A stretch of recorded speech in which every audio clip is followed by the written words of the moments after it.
Bonjour. Quel jour est-on?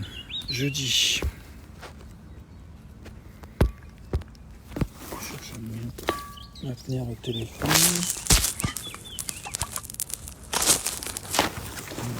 Soit les jeux d'orange soient disponibles. Voilà.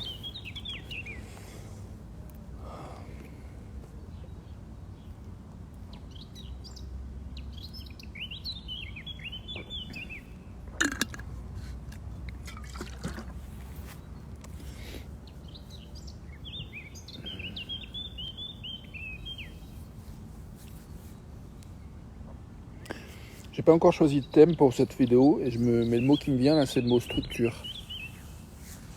Structure qui soit adaptée à nos besoins, à nos désirs.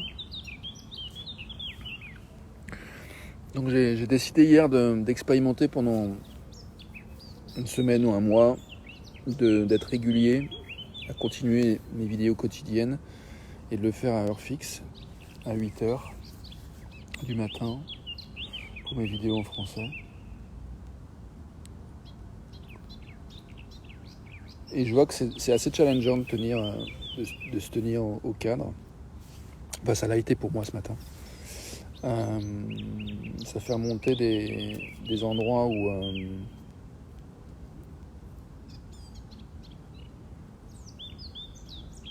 de manque de confiance, où il y a tout un disque habituel qui consiste à créer une perception de moi-même comme quelqu'un de pas fiable, sur qui on ne peut pas compter. Je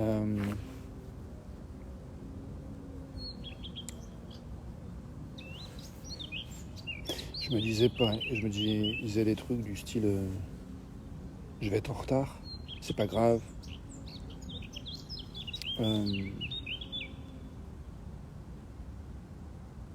Et c'est vrai que c'est pas grave.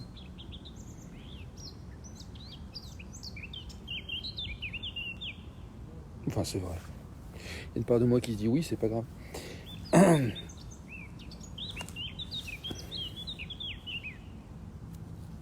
Bon, là, oui, voilà. En fait, ce que je veux revenir sur l'intention. Je parlais de la structure et de l'intention. Donc, du coup, l'intention pour moi d'essayer en fait de faire ces vidéos de manière à heure fixe, c'est de gagner en intensité de concentration, précision, je crois. Je vois que je suis un petit peu pas bien réveillé et je suis pas forcément hyper clair sur ce que je veux dire. Peut-être je vais commencer par un petit temps de méditation silencieuse pour justement accueillir c'est quoi notre intention. Toi, en appuyant sur le bouton, en me rejoignant, en regardant cette vidéo, moi en commençant cette vidéo à heure fixe, c'était quoi l'intention? Voilà, j'ai envie de revenir à la base de la question et voir ce qui émerge maintenant par rapport à ça.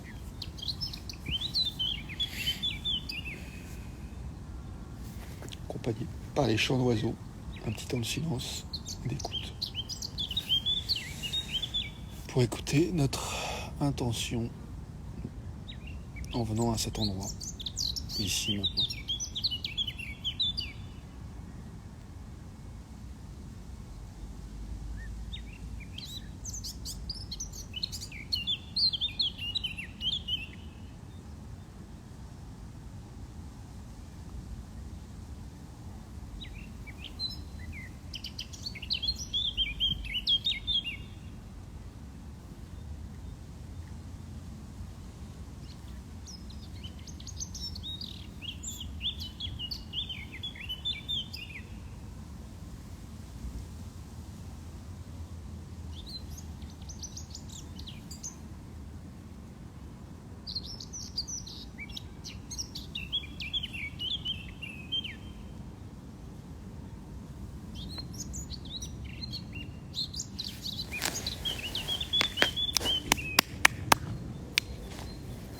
Chaya, Chaya.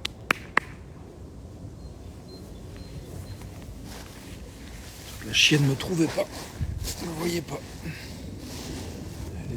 Elle fait du surplace. Un peu plus loin. Et voilà qui vient.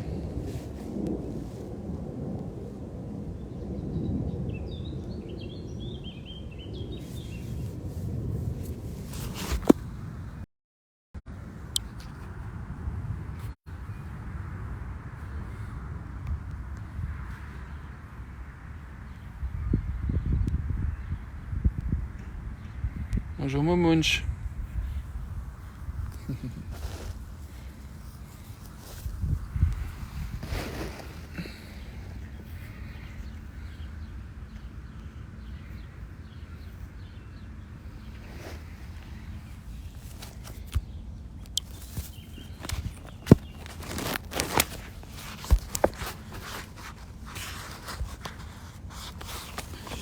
Depuis quelques jours, je lis régulièrement une page de... Enfin, j'ai repris la lecture d'un livre que j'ai lu beaucoup en 1996 et les années suivantes, qui s'appelle Une feuille à la fois, pensée quotidienne pour la recherche de l'enfant en soi de Daniel Laguiton. Je pense que là, tu vois en inversé, donc tu peux pas vraiment lire. Donc je te lis le titre et je vais envie de lire la page du jour.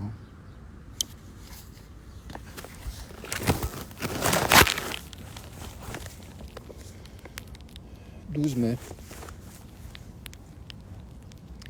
Ça commence par une citation d'Abdallah Ibn al-Abbas qui dit « Cette pièce de monnaie n'est vraiment à toi que si elle quitte ta main. » Plusieurs d'entre nous sommes issus d'un environnement dont l'une des maximes était « Ne dois rien à personne ». Par exemple, lorsque l'on recevait un cadeau, il était coutume d'en retourner promptement la faveur par un cadeau de valeur égale. On était alors quitte. Une autre façon de ne rien devoir à personne était de ne rien demander. Telle pratique, malgré leur objectif apparent d'indépendance, se solde par l'isolement et le dépérissement. Nous devons nous interroger sur les mobiles profonds de ces pratiques, car elles cachent souvent un fond de peur, d'autodépréciation et de honte. Ces toxines ne peuvent disparaître sans un effort délibéré d'épuration. Le privilège et la liberté du don inconditionnel commencent lorsque tombent jugement et comparaison. La pratique de l'entraide en est un exemple de premier ordre. Le don aux autres y est fondamentalement associé à une réciprocité bénéfique. L'arrivée de nouveaux membres est à ce titre une occasion privilégiée de faire preuve d'une compassion qui, dès l'instant où elle est offerte, nourrit de sang neuf ceux et celles qui la pratiquent avec générosité. Dans notre empressement à juger, souvenons-nous aussi que les faits et gestes que nous avons tendance à critiquer sont autant d'occasions de pratiquer l'acceptation, la patience et le détachement. Chaque fois que nous mettons en pratique la sagesse des 12 étapes et des 12 traditions, nous offrons également aux autres, sans en être conscients, une invitation à l'émulation. Aujourd'hui, je pratique le don inconditionnel. Donc, ça fait référence aux 12 étapes et 12 traditions adaptées des alcooliques anonymes, et c'est un livre qui parle de l'entraide qui est expérimenté dans différents groupes d'entraide, de fraternité, qui sont adaptés des alcooliques anonymes, pas uniquement les alcooliques anonymes, mais voilà, de toutes sortes de groupes d'entraide qui existent. Si ça t'intéresse, sur internet, tu peux trouver les infos. Et cette notion d'accueillir le nouveau comme du sang neuf, ça me parle bien. J'ai eu l'occasion de participer à des groupes d'entraide de nombreuses années et d'avoir l'expérience d'accueillir des nouveaux arrivants, ou un nouveau, une nouvelle. Et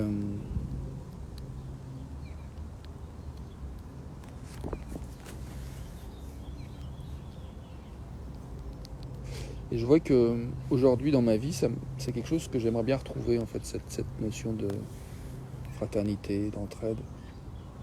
Je pense avoir essayé de recréer ça dans différents domaines de ma vie parfois, et que je me rendais pas compte que je venais d'un endroit où il y avait une structure qui permettait ça, justement, ces 12 traditions, ces 12 étapes, qui étaient des lectures qui étaient reprises systématiquement à toute réunion. comme un cadre, une structure, et dans d'autres contextes relationnels, il n'y avait pas les mêmes structures, et je me suis parfois confronté à, je pense à l'incompréhension en fait d'autres personnes quand je voulais vivre cet accueil, cette générosité, cette entraide. Je me suis parfois confronté à des murs d'incompréhension. Et ça a été difficile. Je pense que probablement je voyais pas aussi mes angles morts. Bref, je me suis un peu dispersé, j'étais parti sur un moment de silence pour se connecter à l'intention de venir ici. Je t'ai lu ce texte un petit peu de manière... L'intention, c'était quoi? C'était partager quelque chose qui a de la valeur pour moi.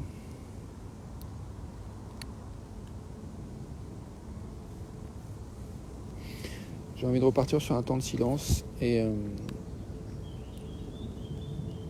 de laisser émerger en fait de quoi on a besoin, à quoi on aspire, toi et moi maintenant.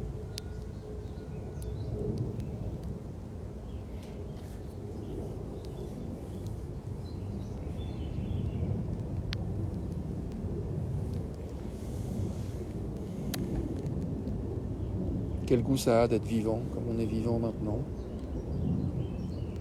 toi et moi.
Je viens de lire la dernière phrase de la page que j'ai lue.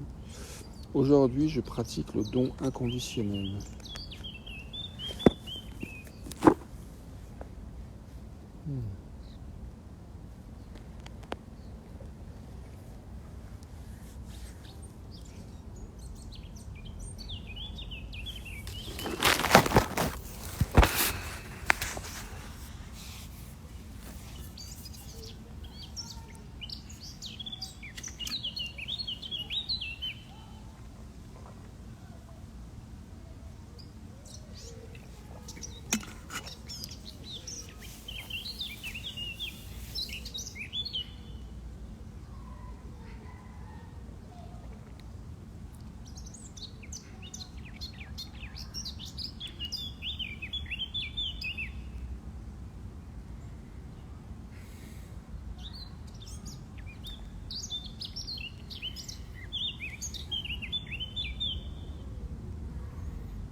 Je me sens électrique, j'ai comme des espèces de vrombissements dans les bras, dans le haut du dos.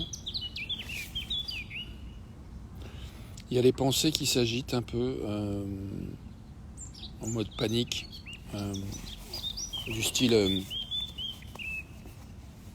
ça n'a pas de sens ce que tu fais, tu vas saturer des mémoires, des mémoires d'ordinateur quelque part dans le monde, ça pollue, ça contribue au réchauffement climatique, c'est un coût énergétique de fou et ça sert à rien. Il y avait de la honte qui venait avec ça, avec ces pensées.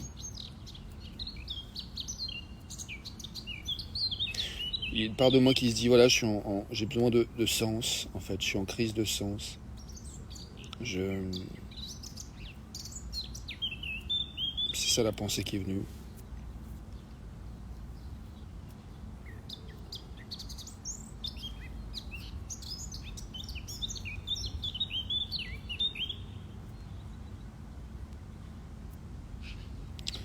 Je décide de respirer avec ça, de desserrer un petit peu ma ceinture. Et toi, qu'est-ce qui vient, qu'est-ce qui émerge? Quoi penses-tu?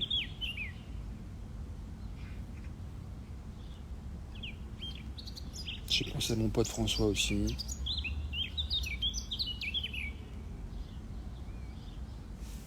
J'ai eu honte aussi de ne pas être allé le voir, en fait,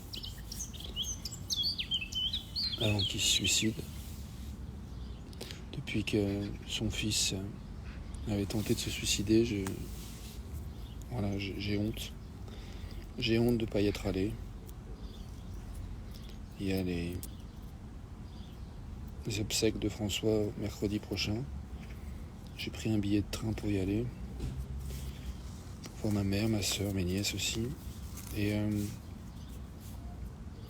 la femme de François.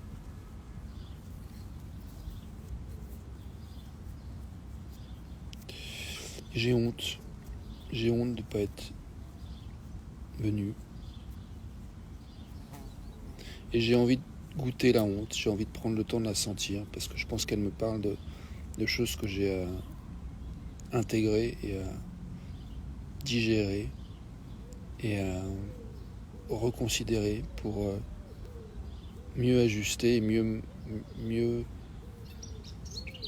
adapter mes choix à ce qui est important pour moi.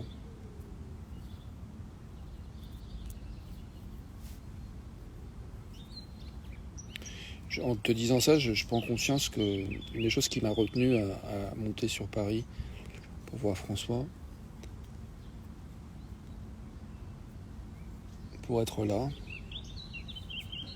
c'est une pensée en fait qui emprunte de manque de confiance en mes propres ressources, en mes propres capacités à ce que juste ma présence soit suffisante pour permettre une forme d'alchimie qui qui est magique quand des êtres humains se rassemblent et se réunissent dans une intention d'être ensemble. Et ben, ce qui se passe, c'est qu'il y a la conscience d'être ensemble qui est là, qui émerge, qui grandit, et qui fait ces miracles, qui fait qu'il y a sa beauté, qui fait qu'il y a quelque chose qui se transmute, qui se transforme, qui se mobilise, qui s'exprime.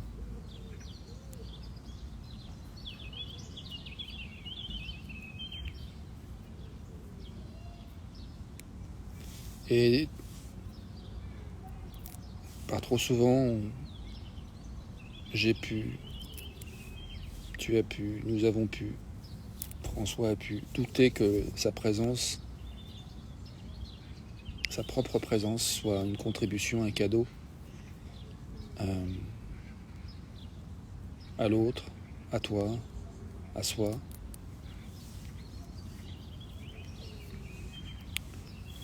À nous.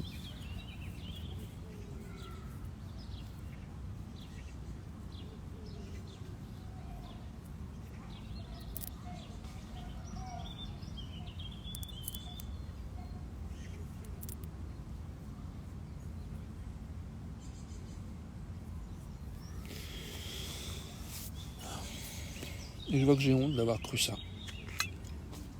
Que ma présence... Enfin bon, je ne veux pas suranalyser. Je veux rester dans le présent. Je suis dans... Je goûte une forme de regret. Une part de moi qui me dit et si ça avait été autrement, et si ça avait été autrement.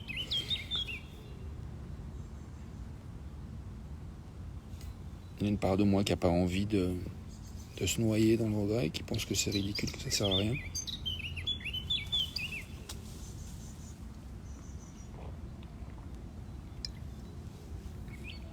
De ressentir du regret. Et puis il y a une part de moi, une autre part de moi qui pense que si, nous sommes légitimes de ressentir ce que nous ressentons, tu es légitime de ressentir ce que tu ressens, je suis légitime de ressentir ce que je ressens. Nous sommes légitimes d'être là où nous sommes et de ressentir ce que nous ressentons. Si c'est du regret à un moment donné que nous ressentons, c'est légitime de ressentir du regret. Si c'est de la honte, c'est légitime de ressentir de la honte. Il ne s'agit pas de se dénigrer. Il s'agit de faire place à ce qu'on ressent. Ce que ces émotions veulent dire.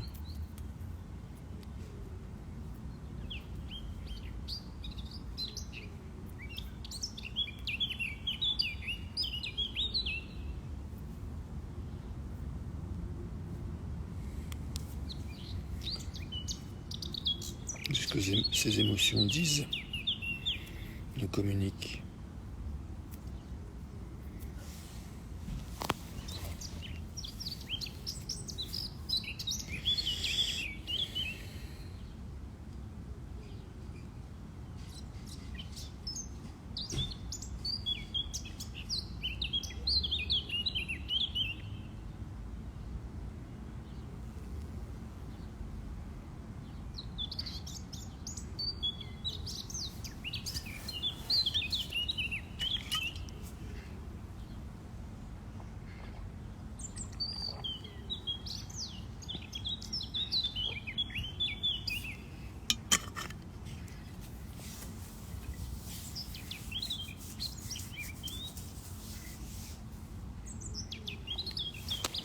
J'ai envie de me lever.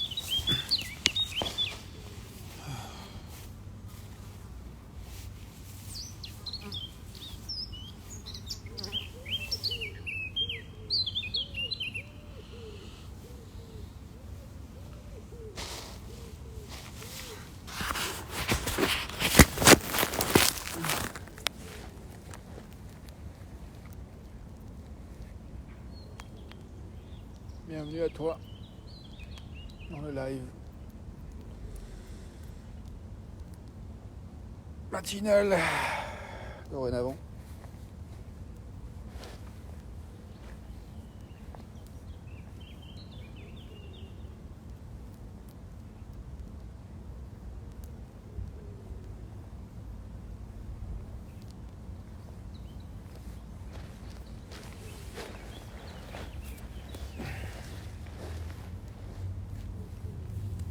Bienvenue à toi, tel que tu es.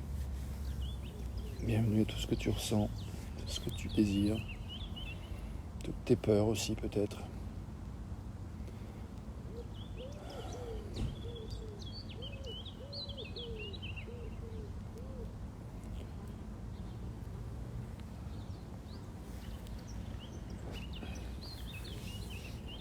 J'ai envie de faire quelques mouvements de yoga pour alléger mon dos. Je sens qu'il y a une certaine forme de lourdeur dans le dos, un peu suffocante.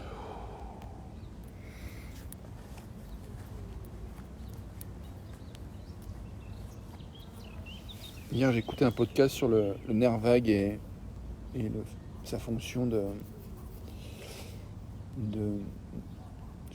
déstressante et soutenant le système immunitaire. Et voilà, tout un podcast intéressant sur les différentes causes de stress.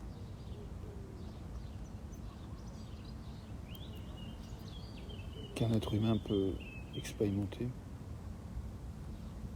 Avec des formes de stress qui sont conscientes et des formes de stress qui sont inconscientes, comme par exemple le fait que l'être humain a besoin de diversité et d'être enfermé dans un bureau, en tant que tel, même si on ne s'en rend pas compte, c'est une forme de stress. Ça crée une forme de stress. Et il faisait le lien aussi entre stress et inflammation. Et là, je vois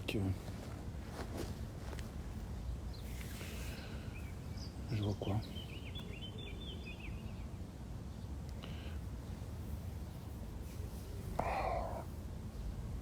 Je goûte à une certaine forme je goûte, c'est pas très goûteux, mais je touche une certaine forme de stress psychologique en fait là.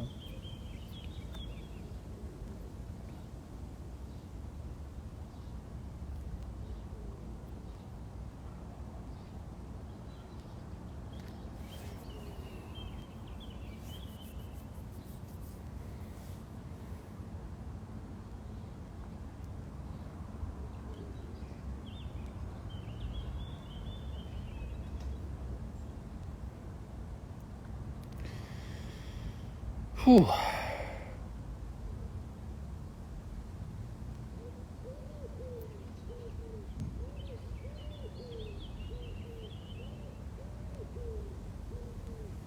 Et je vais essayer de pratiquer, de respirer en accentuant sur l'expiration.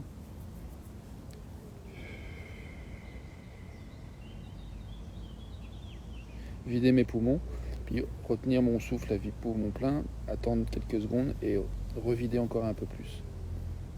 Voilà la pratique que je te propose. Donc on vide les poumons, on bloque, on attend 2-3 secondes, on revide encore un petit coup. Et on inspire, puis on revide, on attend quelques secondes, on revide un petit coup. Plusieurs fois, autant qu'on veut.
Merci, bonne journée.